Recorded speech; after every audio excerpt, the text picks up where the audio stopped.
In that gospel passage, the disciples are being tossed around by the storm at sea in this fragile boat. They're at their wits' end.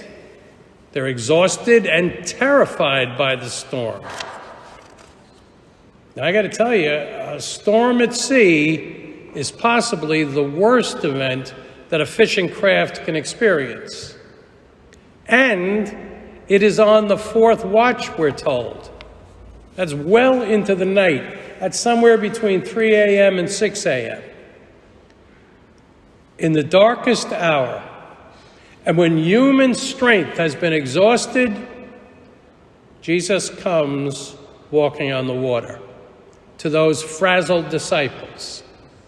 Who can walk on water? Well, shouldn't that be a sign to them of Jesus' identity and his power?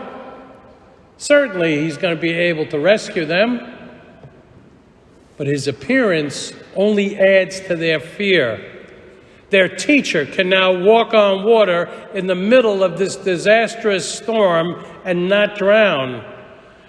And besides the fear of the storm, a new fear arises, a fear of one who they know, who now appears to be a ghost, and he's coming towards them. So let's just stop the story right there. It doesn't take a whole lot of imagination these days to identify with those terrified apostles as we face deadly storms and floods in our country, the worst in our history. Or clearly, within our short-term memory, we can easily recall the deadly wave of the pandemic with its indiscriminate power to kill as it swept across the world like some horrible storm.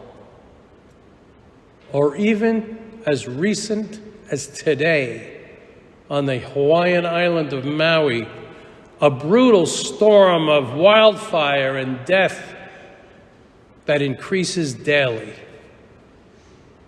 Do we feel like the disciples, victims in those tragic clutches? And like them, do we look in the midst of this raging storm and wonder if maybe Jesus is just a ghost, a product of our fear-driven imagination?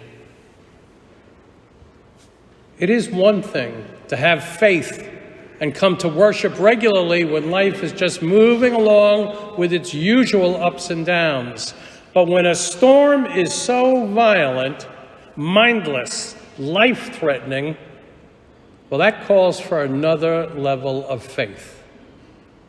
And let's call this nevertheless faith.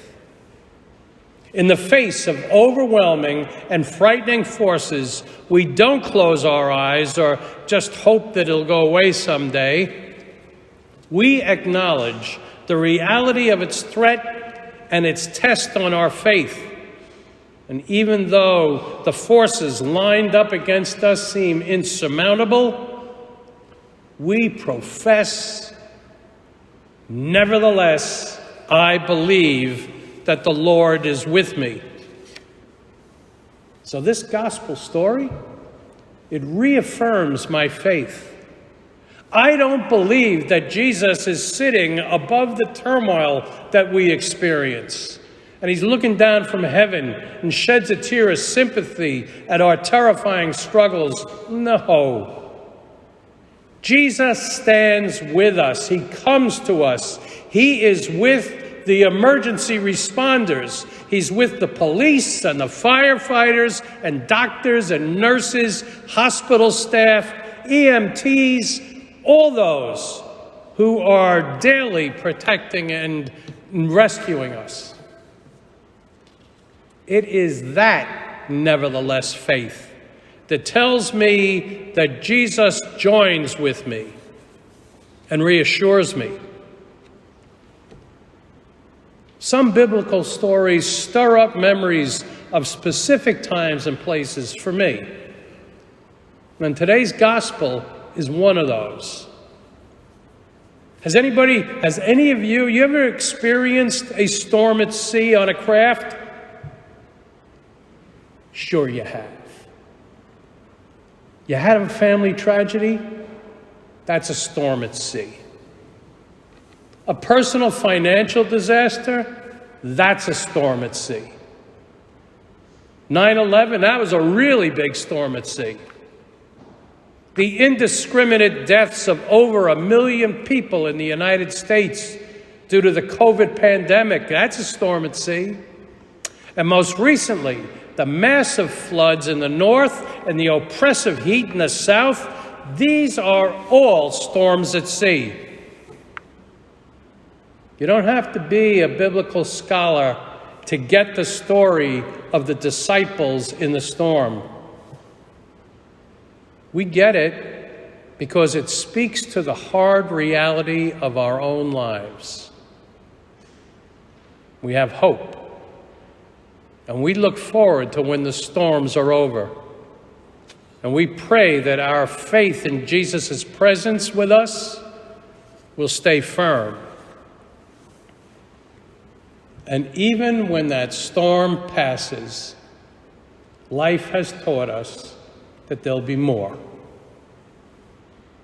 And if we are personally at this Eucharist today, or like some of us watching Mass on TV, we ask for a strong faith to keep our eyes focused on Jesus, and for the faith to enable us to walk on these troubled waters. We also ask Him to calm the storms of fear and doubt and desperation within us. And then, despite the turmoils, when we have experienced that strong, nevertheless faith, we can say in one voice, right with the disciples, truly, you are the Son of God.